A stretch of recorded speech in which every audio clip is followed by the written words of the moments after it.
नमस्कार, मैं शिवानी ठाकुर और आप देख रहे हैं इंडिया रिपोर्ट। आइए शुरुआत करते हैं आज की फटाफट खबरों की। धनबाद में बुद्ध वेडिंग पार्क में आज लोक जनशक्ति पार्टी ने लोजपा सुप्रीमो और केंद्रीय मंत्री स्वर्गीय रामविलास पासवान की श्रद्धांजलि सभा का आयोजन किया। कार्यक्रम में मुख्य अतिथि के रूप में प्रदेश अध्यक्ष वीरेंद्र प्रधान मौजूद हुए। इनके अलावा अल्पसंख्यक मोर्चा के प्रदेश अध्यक्ष बिलाल खान, महिला मोर्चा की प्रदेश उपाध्यक्ष आशा राय, इनके अलावा काफी संख्या में लोजपा नेता मौजूद रहे।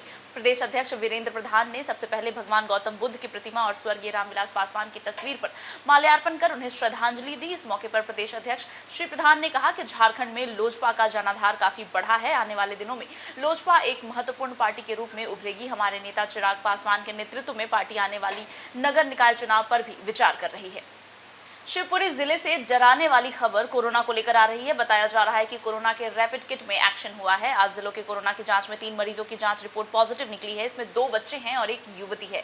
प्रशासन ने एहतियात के तौर पर दोनों परिवारों के 24 सदस्यों को सैंपल लिए हैं। जानकारी के अनुसार कोरोना अनुभाग में आने वाले सिसौद चौराहे पर मात्र 5 किलोमीटर की दूर नराई गांव में बच्चे गोलू उम्र 9 साल और सोनम उम्र 11 साल की जांच रिपोर्ट कोरोना पॉजिटिव निकली है। बताया जा रहा है दोनों बच्चों का पिछले दिनों से स्वास्थ्य खराब चल रहा था। शुजालपुर मंडी थाने की ट्रैफिक पुलिस शुजालपुर चौकी के सामने अपने कामों में मस्त रहते हैं। ट्रैफिक जाए भाड़ में, नियम की धज्जियां उड़ाते हुए पुलिस का जवान गौतम हार्डवेयर की दुकान में अपने कामों में मस्त गप्पे मार रहे हैं। वहीं दूसरी चौकी के सामने कुर्सी पर बैठकर मोबाइल में व्यस्त रहते हैं। आपको किसी सरकार का खौफ है, ना ही नेता का, ना किसी अधिकारी का। शुजालपुर में प्रशासन भगवान भरोसे चल रहा है।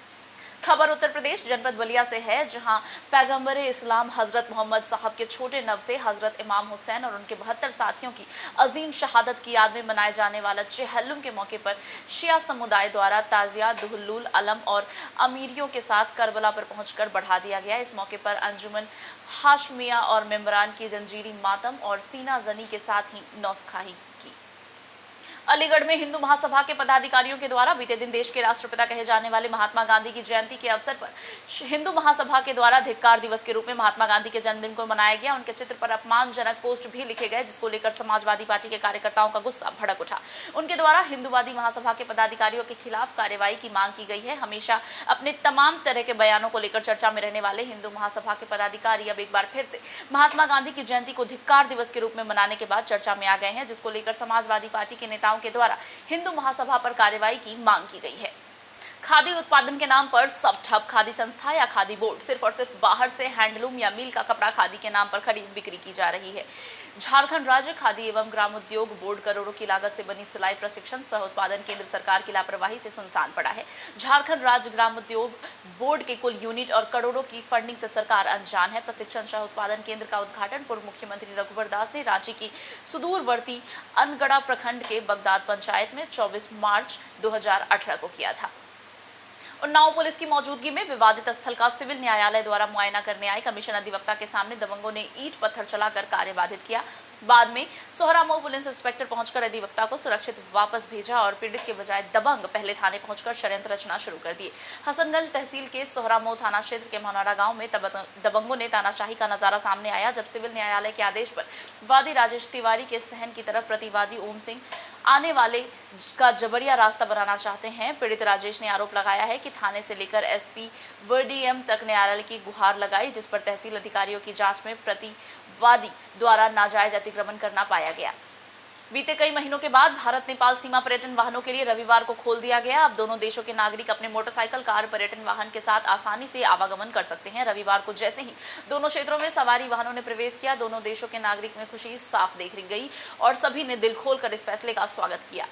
एसएसबी 42वीं वाहिनी के प्रभारी कमांडेंट शैलेश कुमार ने बताया कि दोनों देशों के वाहनों का आवागमन सामान्य हो गया है और लोग आवागमन करने लगे हैं। ऐसे में दोनों देशों के आवागमन करने वाले लोगों के लिए कोई भी प्रोटोकॉल नहीं रखा गया है। नेपाल जिला बांके जमुनिया चौकी इंचार्ज ने भी कहा कि दोनों देशों ने सरकारी आवागमन करने के लिए नागरिकों के प्रवेश के दौरान हो रही परेशानी को देखते हुए नई गाइडलाइन जारी की है, जिसमें दोनों देशों के नागरिक की यात्रा के दौरान कोविड से संबंधित कोई भी दस्तावेज नहीं दिखाने पड़ेंगे।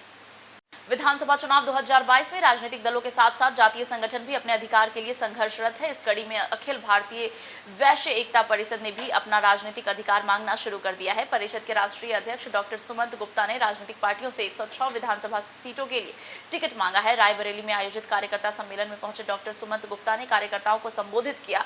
उन्होंने राजनीतिक अधिकार यात्रा निकालने के लिए योजना बनाई। डॉक्टर सुमंत गुप्ता ने राजनीतिक पार्टियों से उनका वचन याद दिलाया। उन्होंने कहा कि कुछ राजनीतिक पार्टियों ने कहा था कि जिनकी जिनकी जितनी हिस्सेदारी उनकी उतनी भागीदारी, इसी मानक को मानते हुए 406 विधानसभा सीटों में से 106 वर्ष बहुल सीटों पर राजनीतिक पार्टियां समाज के लोगों को टिकट दें।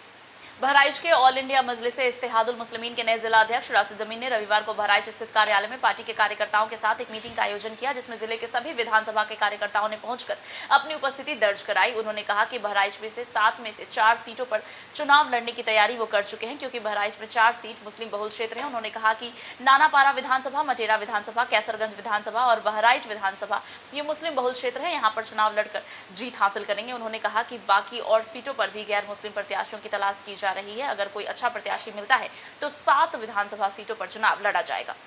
चुरू के विदासर में राज्य सरकार द्वारा चलाए गए प्रशासन शहरों के संग अभियान के तहत पालिका परिसर में पट्टा वितरण कार्यक्रम किया गया। कार्यक्रम में स्थानीय विधायक मनोज मेघवाल ने शिरकत की और राजस्थान सरकार द्वारा चलाई गई अनेकों योजनाओं की जानकारी देते हुए मुख्यमंत्री अशोक गहलोत की सराहना की। इस अवसर पर पालिका अध्यक्ष सीताराम प्रजापत, उपाध्यक्ष मिराज उल हसन छिंपा में विधायक का माला पहनाकर स्वागत किया। आपको बता दें कि प्रशासन शहरों के संग अभियान में पहले दिन पालिका द्वारा 11 आवेदकों को पट्टा बनाकर सुपुर्द किया गया। साथ ही अस्थायी सफाई कार्य करने वाले श्रमिकों को पालिका में अस्थायी नियुक्ति पत्र दिया गया। इस मौके पर उपखंड अधिकारी शिवराम वर्मा सहित शहर के अनेक लोग मौजूद थे। इंडिया रिपोर्ट पर फटाफट खबरों के बुलेटिन में फिलहाल मेरे साथ बस इतना ही। आगे के लेटेस्ट अपडेट के लिए देखते रहिए इंडिया रिपोर्ट।